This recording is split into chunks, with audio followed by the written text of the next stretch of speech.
Hi, I'm Sucharita, and today I will read from my second collection of short fiction titled These Tongues That Grow Roots, published by Dhauli Books in 2024.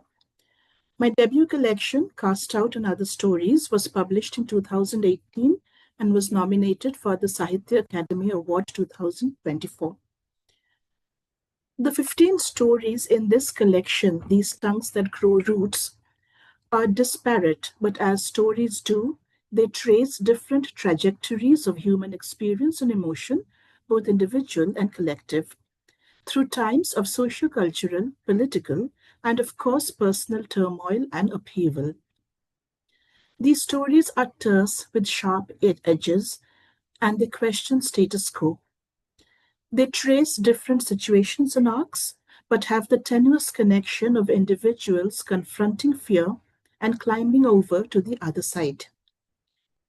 Today, I'd like to read a story from this book titled The Silence of Falling Snow, and if time permits, the titular story, These Tongues That Grow Roots.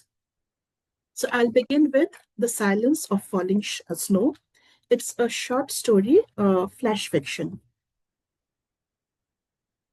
The Silence of Falling Snow. He would die on the stage one day, his voice ringing out on a magnificent soliloquy to standing ovation, thunderous applause ringing in his ears. Or so he thought. He had finally agreed to play his mother, keep her alive in public memory.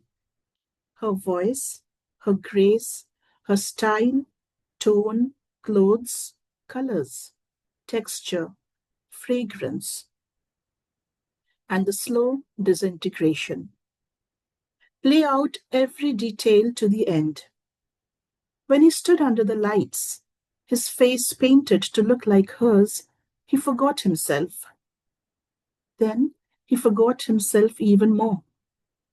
In the green room, where fans knocked for an autograph, a selfie, or even a smile from him, he cowered in front of the unlit mirror, groping to find his thoughts apart from his mother's. His mother, the thespian who ruled the stage like no one else after her.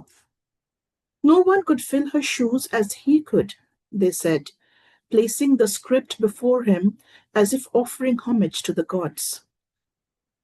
He had spent a decade taking care of her and her forgetfulness. Her brain a sieve, he the receptacle.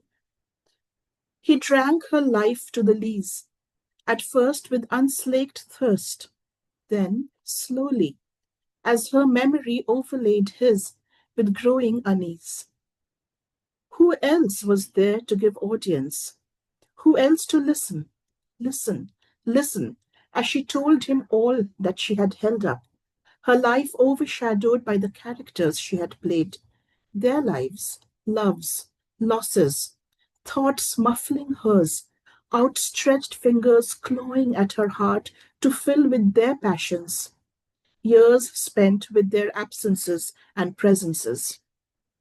And then, when age and immobility pushed them away, her mind rose to claim its space. Memories and words tumbled out and engulfed him. The patina of all she was over his soul and self. Caught in the stage lights, he loses track of where her thoughts conclude and his commence. Yet he leaves the audience in thrall. They have never seen a man portray a woman thus. They come ready to laugh and remain seated, stunned, long after the curtain call. In the green room, he switches off the lights and sits in the dark facing the mirror. Sometimes he runs long, tapering fingers down his arms to feel his skin, so different from hers. He touches his dark hair, its coarseness, the wig of luxuriant grey kept aside on the chair next to him. He feels the difference and reminds himself that bodies and souls and spirits and selves are different. Thoughts, they merge. What are his thoughts? When was the last time he loved? Whom? For how long? The woman who had held a rose stalk between her teeth dared him to bite the petals from it. Where was she? What did he do after biting the petals? One by one, slowly, his breath on her face, her breath at his eyelids. Why does he remember her with such suddenness? He has left his memories behind at the bed with the smell of his mother's bed sores, in the imprint of her memories seeping onto the pillow, among the chiaroscuro of their lives scattered around the house. He rakes his mind, comes up gasping for air. Not a leaf, word, thought, emotion, action that he can claim as his. Then why this image of the woman with the rose between her teeth? Who? When? And then what?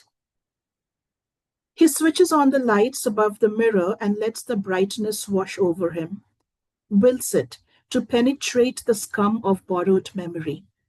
Scatter what is hers, he mutters, his face raised to the lights. The words cling to him like dead weight. At dinner, he placed the fork across the ink-blue plate, scattering the rice, separating the long white grains from one another, like sentries at erratic intervals or the stars of a disgruntled sky. Scatter, scatter, he mutters faster and faster.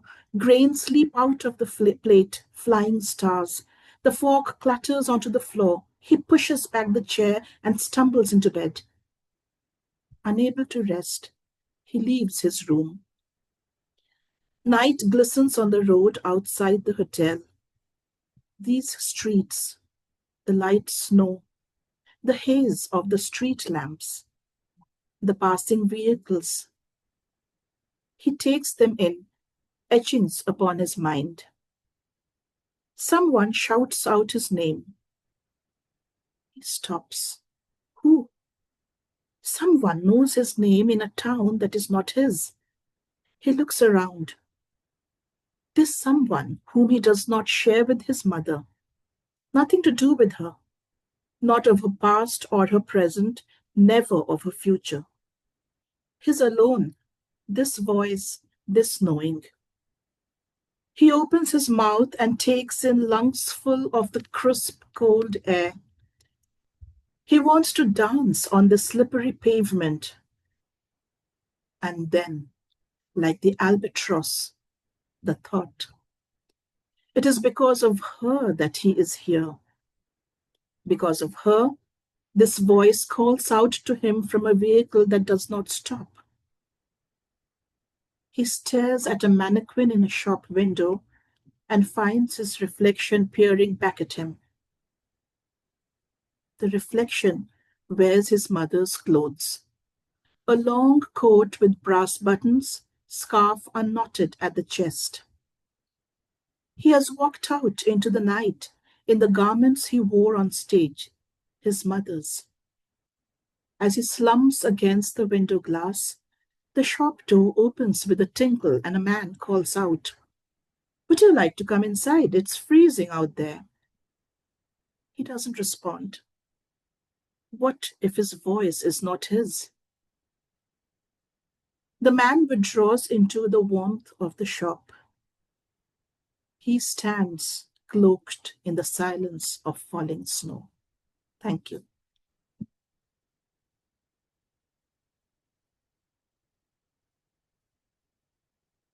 I'll read the titular story, These Tongues That Grow Roots. It is a big room.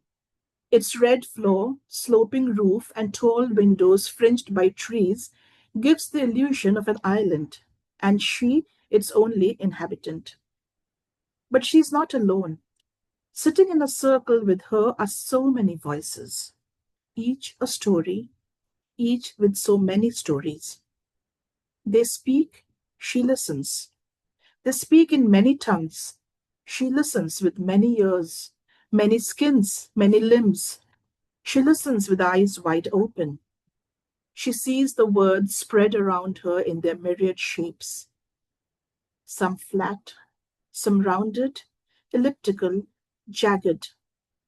Others fill in the corners, segue into the shapes, shape-shift, amoeboid. She watches, listens. In her mind, she fills the blanks, inserts question marks. Unanswered questions will drift into her sleep and keep her awake. When they disperse for tea, she walks among the trees, teacup in hand. Phrases, sentences, broken off in the middle, idioms, metaphors, endless verbs that drop into sentences, for karma is inevitable. Adjectives that reveal their own stories. She stands under a gigantic banyan and lets all that she has heard and seen spread their roots. Tap roots, aerial roots, fibrous, creeping, tuberous. She feels them dig their way through her mind, her heart, take hold, spread themselves, hold on to her tissue, turn her into a tree. She feels her limbs elongate, entangle, leaves sprout, buds bloom. She dips a twig into her tea, brown in brown, its woody, earthy flavor against her palate. This is a different one, different from the textures she has tasted. But she warms to it, like to unfamiliar music heard in solitude. This story she can hold in the palm of her hand, in the hollow of her cheek, at the tip of her tongue. This she can shape. Then they return to the hall. The young journalist, her head shaven in protest, she informs, talks of the turmoil in her state. She breaks down, a word at a time. She lets the tears flow freely, then wipes her cheeks and eyes and carries on with the presentation, her voice firm. She wants action, not speeches. The time for talk is long gone. What are you willing to do to solve this problem? The question hovers in the room, palpitating, echoing. The window panes darken with tree shadow and dusk.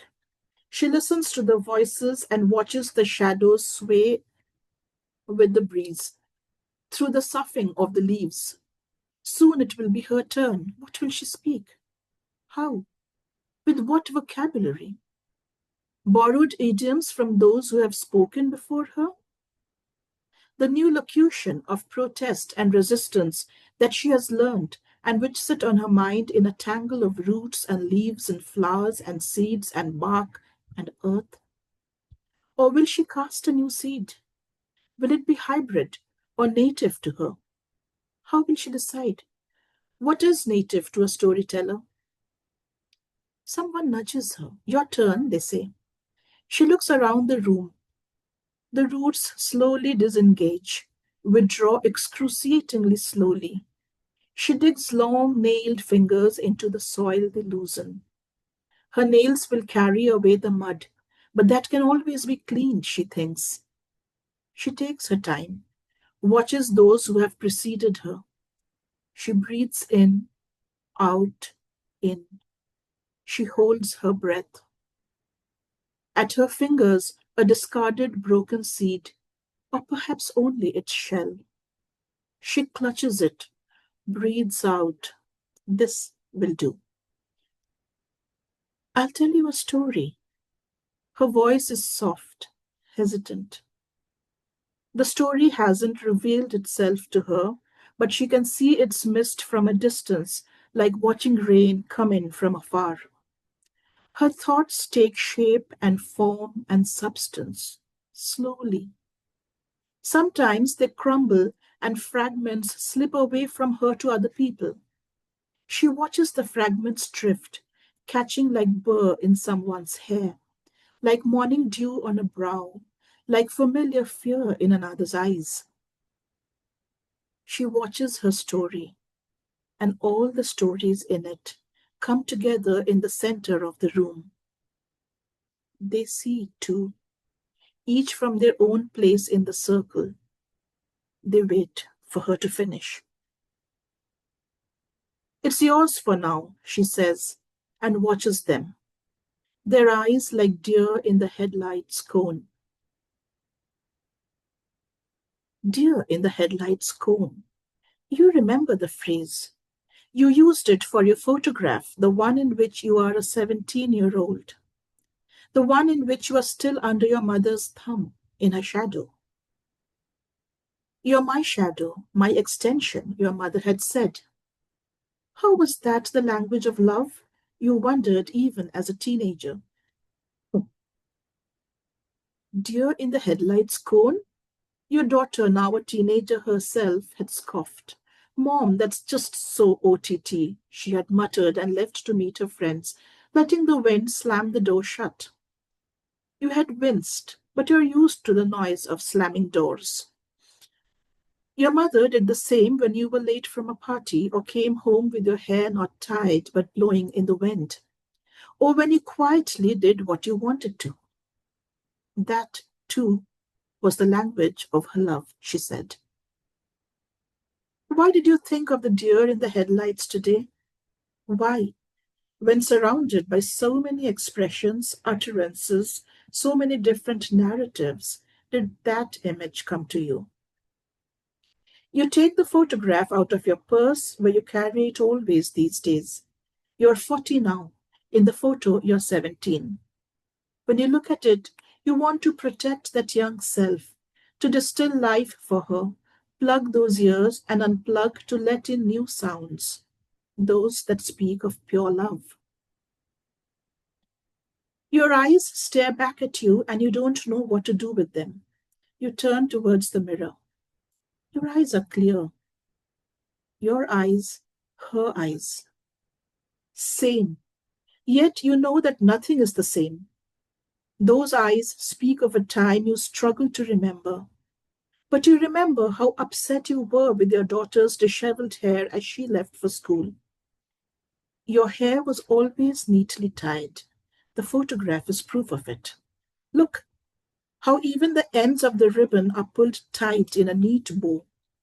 No one ties ribbons these days, not in this way at least. I would have flung the ribbons away, your daughter said one day. Not so easy, you reminded her. She shrugged, already losing interest in the conversation. And then you remember that ribbons were compulsory for those with shoulder length or longer hair. You cowered at the rebuke your teachers flung at all of you, sharp as the scissors they threatened to whip out. You remember, as you stare at your 17-year-old self, how terrified you were of having your hair chopped in front of the class. Is that what you see in your eyes in the photograph? Actually, your mother was more terrifying than your teachers. Rules began at home with no space for dissent. Dissent is not the slamming of doors. Neither is love, for that matter. Dissent is choosing your battles. Dissent is courage. Dissent is its own rationale, noun and verb, emotion, condition. To your mother, dissent was akin to heresy, her control over your life a religion in itself. And so, you argued with yourself. Your arguments gamboled in that vast playground of the mind with no one to call them home or banish from the drawing room. There was role-playing, of course. In your mind, you were your mother and you were you. You knew her arguments and you knew yours. You would cycle to and from school, then to and from college, arguing on your behalf and on behalf of your mother. At home, sitting across the table, talking to her, you would say all the right things, all that she liked to hear, complying, conforming. The thoughts that you wanted to express raced, tumbled, swirled inside that closed space, unuttered, unheard. And later, standing up to wrap up the conversation, when she caressed your hair or patted your shoulders, you curled up inside your head. The fetal position is the most comfortable, comforting, somebody had told you. You stare at your photo, 17, raw, innocent, troubled. You run tender fingers across its face, eyes, hair, forehead. You tease the outline of the lips to see if a smile would appear magically. You draw lines along the hairline. Tenderness wells up in your heart again. You want to mother your younger self, hold her in an embrace that doesn't smother. You rejected that smothering embrace, but your language was different, not loud, not vocal, quiet, simmering, not proactive, reined in. Looking back, you feel as though someone is stifling you. Your throat and neck in the photograph suddenly sprout finger marks, and you're desperate to peel off the invisible fingers. Nobody ever hurt you or raised a hand against you. Such a pampered child, everyone said. They didn't see the invisible fingers, though, did they?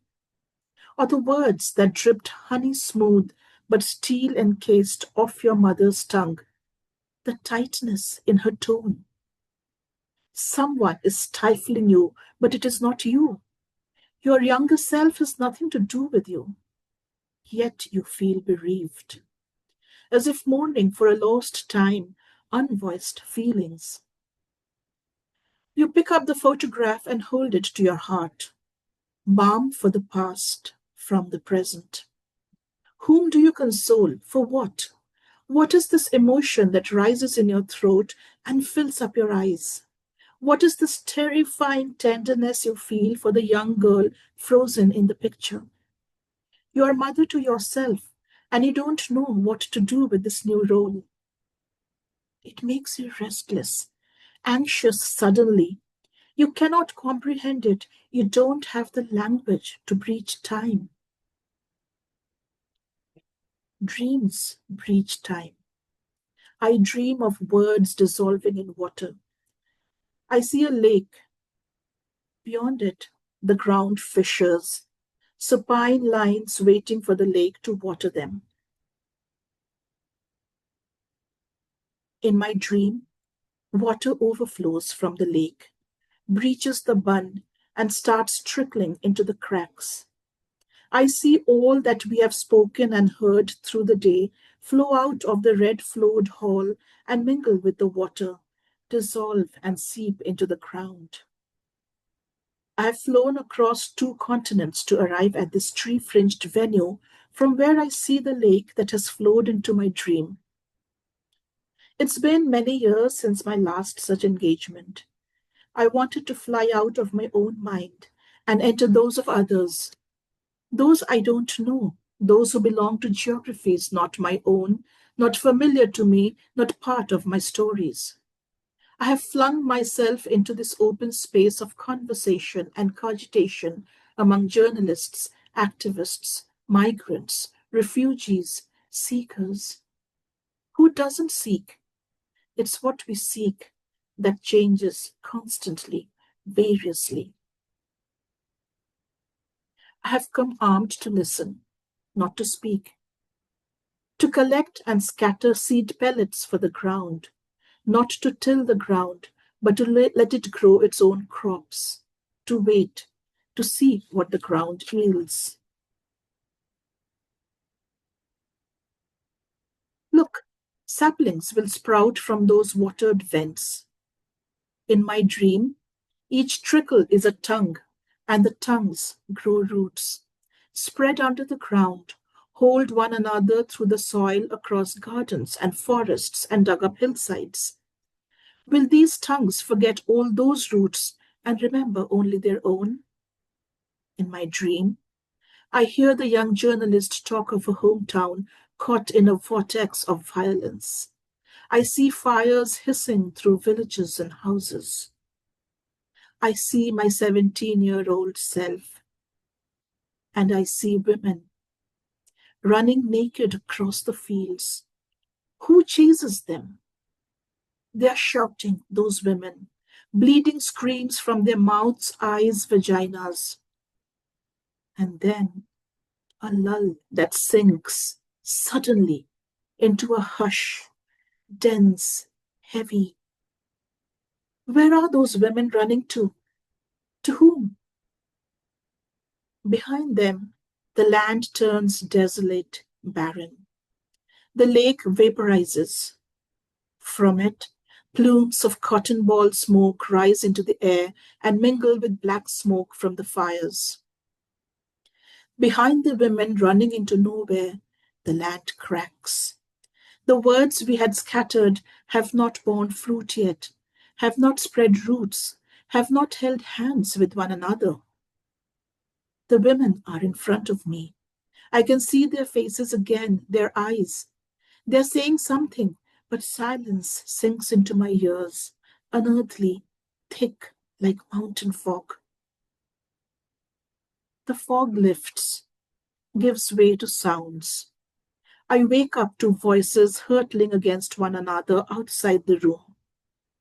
I hold the door ajar and peep out.